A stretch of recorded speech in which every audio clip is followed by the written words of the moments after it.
I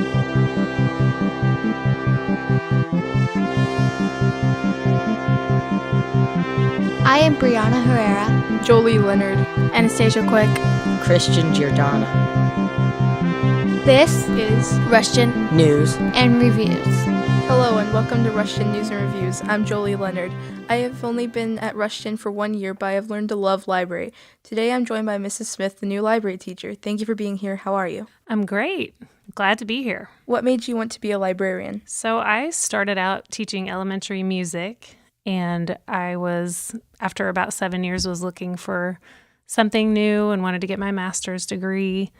And I have always loved literature and books and reading. So I started out there, and the more I found out about master's in library science, the more I found that a lot of the job was transitioning, and a lot of it was searching for information digitally, and just really was fascinated by all the possibilities of that profession. And so that's when I made the decision to do library science. How long have you been a librarian? This is my 11th year. What kind of things do you do in library? So try to develop a love of literature and reading in the students, and also a lot of it is digital citizenship, learning how to find information and use it efficiently. And again, much of that is digital now.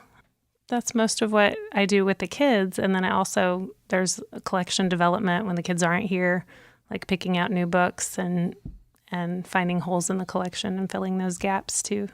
What would be a book you recommend? So this is really tough, but if I had to pick one book that I absolutely love and always come back to, it's The Miraculous Journey of Edward Tulane by Kate DiCamillo. It's got adventure and action, and it has suspense and intrigue and heartbreak, loss.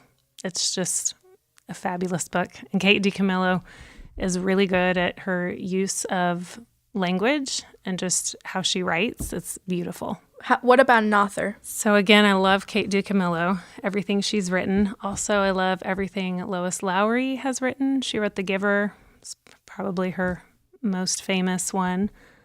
Christopher Paul Curtis, who wrote Bud Not Buddy, is awesome. He wrote lots of great historical fiction.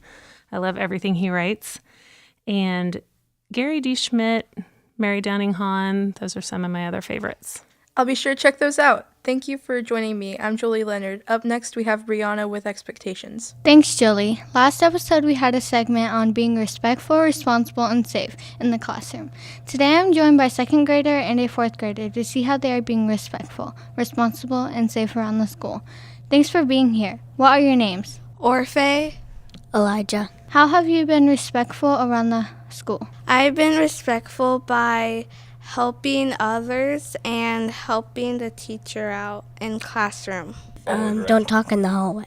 How have you been responsible around the school? I've been responsible by if someone's talking in the hallways, I tell them respectfully to be quiet, and if they drop something, I help them.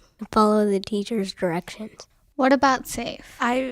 I'm safe in the hallways and in the classroom by walking in a line, and in the classroom, you listen to the teacher's directions and sit on your chair properly. You don't play tag on the equipment. Thank you so much for being here with me. I'm Brianna Herrera, reminding you to be respectful, responsible, and safe. Up next, we have Anastasia seeing how 5th grade and 6th grade class rotation has been going. Thanks, Brianna. 5th and 6th grade have been rotating classes all year. Mr. Peters for science, Mr. Griffin for social studies, Mr. Loftus for math, and Miss Ingram for reading. I'm joined today by Samaya to see how it has been going. Thanks for being here. How are you? Good. What is your schedule like rotating classes? Okay, so first we would have social studies or science, and then math or reading, and then social studies or science, and then math or reading. Mine starts out with specials, math or reading, science or social studies, math or reading, recess, lunch, recess, math or social studies and science, and then it's workshop, which that's where we just catch up on all of our work, and then we go home. How long are the classes? I don't know, like 55 minutes. 6th grade's classes are 55 minutes too. Do you like the way the schedule works?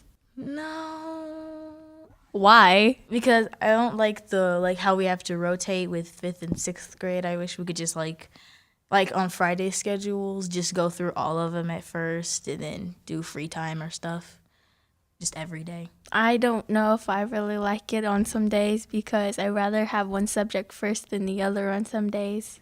What's your favorite subject? Math. Yeah, math right now. My favorite subject's reading. So Maya, would you like to continue this next year? No.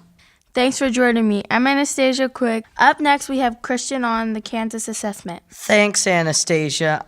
The Kansas State assessment is quickly approaching. I am joined by 3rd grade teacher Mrs. Reed and 6th grade teacher Mr. Loftus to find out all about it. Thanks for being here. How are you? I'm doing well. Great, thank you. Mrs. Reed, what is the state assessment? Well, the state assessment is a standardized test that covers the standards taught that year for that grade level. So, for example, the 3rd grade state assessment is over the 3rd grade state standards. Mr. Loftus, how should students prepare for it? Well, the most important thing you have to do is make sure you get a good night's sleep. Because if you don't have that, the next day you're not going to be able to focus at all. That also means the next morning you need to have a good breakfast. There isn't too much you need to study beforehand because your teachers will have covered everything you need to know. Just make sure you take care of yourself before the test. Do you think students will have trouble on the test? No, I think the students have really been preparing all year by learning the new grade level material. So I think they're going to do great. Yeah, I mean, all these tests, too, they tend to have a thing where if you get a question wrong, it might go a little bit easier, and it tends to tailor itself to each student. So the best thing you can do is just do your personal best, because that's all that matters for this test. What are some strategies students can use on the assessment? Well, I think eliminating answer choices is a great one to get rid of the ones you know aren't right and then focus on the ones that might be right. I agree. That's a really good strategy to figure out, which one might be right, even if you don't know the right answer. I also think it's important to, not quite a strategy, but just make sure you're calm and focused, and that you're not kind of rushing ahead and going through problems really quickly. Take your time looking through it, read it several times over, and make sure you know what you think the answer is before you move on. How do you think students will do on the state assessments? I think they're going to do great as long as they remember the strategies we've gone over to take their time, stay focused, and try their very best. I agree. I think my students they're very prepared for this. I think they might not know it yet, but they've got everything in the bag. All they have to do is show up, make sure they have a good breakfast, make sure they have a good night's sleep, and do the best they can. They'll be fine. Thank you for being here with me. Good luck everyone on the assessments. With Rushton News and Reviews, I'm Christian Giordano.